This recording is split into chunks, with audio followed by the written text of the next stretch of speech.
taking the unconscious to the conscious. If you are not familiar with these words, they're going to help you if you are struggling with identifying why you do certain things and why we kind of do things out of impulse sometimes. If you're new to the channel, subscribe to the best YouTube channel ever. Quick show you my outfit. I got my onesie today because I'm feeling really onesie, and has the open back. You know what I'm saying? Now you may be wondering, Yelena, what does this have to do with fitness? And it has a lot to do with fitness, because if you're not right up here, it's going to be really difficult to reach your goals. So we're going to help you work through some mental barriers, some mental roadblocks that you are facing to get you closer to your goals, and it will also help you in life in general, just things that, you know, come about our way. So before we do that, consider subscribing to the best YouTube channel ever. If you don't subscribe, I'm gonna come through the camera and make you subscribe. So the first step is to observe your behavior. Okay, the second step is to reflect on your behavior. And the third step is to decide consciously. Okay, going from the unconscious to the conscious, and what does that mean? No, going from the unconscious to the conscious, and why this is important. Your unconscious is basically your patterns, your behaviors that have kind of stayed within you over time as a result of coping. Maybe you were, faced some trauma, you were abused, you faced difficult things, you learned to cope with the situation. However, you learn to cope with it. Some people cope with things through, externally, through, drugs, alcohol. Some people cope with things by, calling a friend, or talking to somebody, or working out, or being dismissive, being passive aggressive. Some are healthy behaviors, some are unhealthy behaviors. Now, some people may say, well, what does it mean to have a healthy behavior? Because that's a trigger word for some people. Well, basically, when I say healthy, what that really means is a way that is sustainable. That's really what healthiness and unhealthiness is. Like, if you're gonna shoot up heroin, that's not sustainable. At some point, someone's gonna, die, okay? Now, some people may survive. That's, I'm sure, possible. Anything's possible. But majority of the statistics have shown that if you're gonna shoot up some heroin, do some cocaine, the chances of you, going down the drain are pretty high. So that would be classified as an unhealthy way of coping. You call a friend, or you call your spouse, or you call your parents, you call your siblings, and you need someone to talk to, you want someone to talk to. I think need is a very dangerous word. It can be a dangerous word, because when you say need, you are telling the universe that you are needy, okay? And you don't necessarily want to be needy. You want to be sufficient, self-sufficient. That's a very good word. I like that word a lot. Self-sufficient means that you can work through things on your own. That's not to say that you don't need people, because we do need people. We need each other. We were not designed to be in isolation. We were not designed to resolve things by ourselves. We do, in that sense, need people. But however, what I say is that I think it's important to learn how to self-soothe ourselves and to help ourselves when we are under stress. So going back to the unconscious to the conscious, why is this important? How is this related to fitness? Because if your unconscious way of thinking is in terms of self-sabotage, right? You are constantly self-sabotaging yourself. You're telling yourself that you are not good enough. You're telling yourself that you will never be on the Olympia stage going against Yelena. Or you're telling yourself that you can't squat, 200 pounds.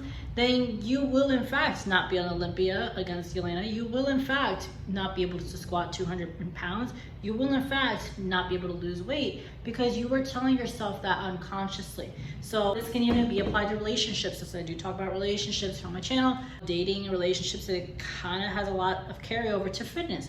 Okay, if you tell yourself you're not worth it and you don't deserve this person or this guy or girl, then you will attract that. The energy, the universe responds to what energy you give out. In other words, your vibration. The universe doesn't give you what you want. It gives you what your vibration is. So once you identify that, then you can get into, like, I really like high vibrational type of music. That really seems to help.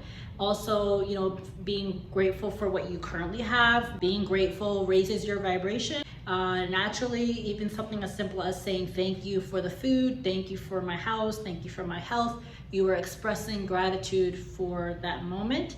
And usually you'll be surprised how, like, a 180 your life can like shift if you just practice those things. But again, it's not just about doing these things and just expecting a miracle. You have to continuously work through it, because sometimes even if you make your unconscious conscious, you meet somebody or you do a new workout plan or you get that new job or this thing that happened that changes your life, but then something happens where something triggers your old self to come out. And if you are not aware and you are not aware of how to make your unconscious conscious, you can revert back to how you used to behave and how you used to be, and then you can end up going back into it ends up being a cycle where it just never stops. And so in order to stop the cycle, you have to bring it to awareness. And that's essentially what I'm going to teach you how to do. So the first thing is step number one. Now, let me take a back step. So people say, oh, well, I just believe in fate. Whatever is meant to be will be. Well, I actually disagree with that statement, because in other words, you're saying you believe in fate. And I do believe in fate to an extent. However, when you say you believe in fate, what you're saying is that you're giving up your control to co-create. Okay, so we are humans we are designed to create. We are always creating every day with our mind. And so when you give something up like fate, and you say, oh, maybe, it's not meant to be, maybe it's not, this person says that they're not meant to lose weight, or that they don't deserve true love, or they don't deserve to change jobs. What you're saying is maybe it's not in the books, right? Maybe it's fate. No, you see, the problem with that is that you're saying that with fate, that basically fate is just you not being aware of the unconscious, okay? So fate is actually, I don't believe it's true. I think you can design, you can create it how you want, because you have the power through your choices, okay? So that's another conversation for a different day. So the step number one is to observe. So, when you do something out of impulse, you do something out of anxiety, you do something out of nervousness, take a moment and ask yourself, why do I feel this way, and why am I triggered? Okay, why did what they said, why did that trigger me? Or why is this workout plan not working out for me? Or why am I feeling this way? That's a really great question. Why are you feeling this way? Why do you feel happy right now? Maybe this person bought you flowers and you feel really like euphoric, and it's just like you're amazing, like you're so happy. Why do you feel that way? Because you love it when people give you gifts. Okay, that's something you learned about yourself. Or why are you feeling like really down because they did XYZ? Oh, because they rejected you. And you don't like rejection. I mean, no one likes rejection, but some people can handle it better than others. Take a pen and a paper and write down, ask yourself why. Just keep asking yourself why. So let's say, for example, you just got this new job and you're so excited. Okay, well, ask yourself, why am I so excited? Or maybe you're feeling really happy because you just heard from the lover of your life or your best friend. Why do I feel this way? Write it down on paper and continuously ask yourself why until you get to the core problem. So let's say you're happy because they reached out to you. Okay, I'm happy because, why? Because they thought of me. Okay, why is that important to me that they thought of me? Because they remembered me. Okay, why is it important to you that they remembered you? Because it makes me feel seen. Okay, why is it important for you to feel seen? Because it makes me feel important. Okay, why is it important for you to feel important? Because I feel alive. Okay, why is it important for you to feel alive? Because I don't want to, go back down that rabbit hole that I used to go down when I was in high school of suicidal thoughts. Right? So you're constantly asking yourself why to get to the root issue, okay? So that's very important. So step number one, observe yourself, ask yourself, why do you feel what you feel and what's going on up here? Number two, you need to reflect. So uncover the hidden truth. So once you observe why you're feeling what you're feeling, take some time to reflect on that. I would encourage you to meditate, learn to pray, build a connection, start to believe in God, and because God is definitely real. There is a thing called souls. There's a thing called souls. If you don't believe me, you don't think souls are real, then let me ask you this question. Why is it that in the context of strippers, you ever go to a strip club? If you went to a strip club, okay. If you go to a strip club, why is it that more times than not, the girls are high? Why? Because they need to mentally disconnect from the reality. Why do you want to mentally disconnect? Because their soul is really uncomfortable. Right? There gets to a point where something inside of you feels wrong. That is your soul, okay? And where there's a soul, there's a God, okay? So that's a different conversation for different. But anyways, observe and then reflect. So reflect on what you've observed about yourself. So let's say you observe that you're really, kind of clingy, or maybe you are super, self-sabotaging on yourself when you go work out. You start to minimize the little progress things that you've had in your fitness.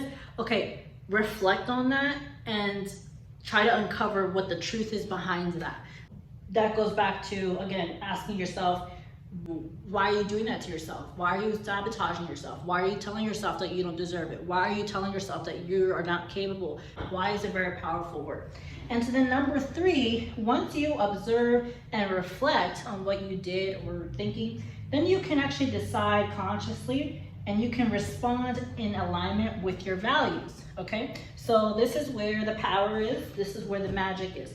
You need to decide consciously what you're going to do about it. So if you know you are naturally, drawn to addiction, let's say, for example, if you are naturally a very addictive person, you have addictive tendencies, then now you can decide consciously what you're going to do about it. Do you want to stay that way? Maybe you're addicted to marijuana. Maybe you're addicted to alcohol. Okay. Do you want to stay that way? Yes or no? If it's a yes, okay, well now you made your decision. If it's a no, then you can establish a plan to identify what you need to do to change your baseline or to change your, current normal state, if you will, on how you can change as a person. Now, some people say people never change, and I would not disagree, but I do think that if there's a will, there's a way. I believe that if you make an effort and you are conscious of what you're doing and you think through what you're going to do, I believe that people can do whatever their heart desires if they have a very strong why. So if, let's say, for example, your behavior of showing up late is costing you your job and you're gonna lose your job. Well, if you don't show up on time to this new job, it might end your career. That's a very strong why. If you don't show up right for your spouse, they may leave you. How would that feel? If you don't show up for your fitness test tomorrow to go into the military, what are you gonna do? You might not go into the military, what are you gonna do? You might not have a house, right? So you have a strong why. So deciding consciously based off of what you're thinking, what you've done to your, what you're doing to yourself, and taking it from there, okay? So that's basically how you take the unconscious to the conscious. It's basically all you're doing is do what you normally do. The moment you feel yourself, not in a good state, ask yourself, okay, why do I feel this way? Take a moment to reflect on yourself and then decide consciously, what am I gonna do about it right now? Okay, so that's basically how you do it. Subscribe to the best YouTube channel ever, or else I'm gonna come through this camera and make you subscribe.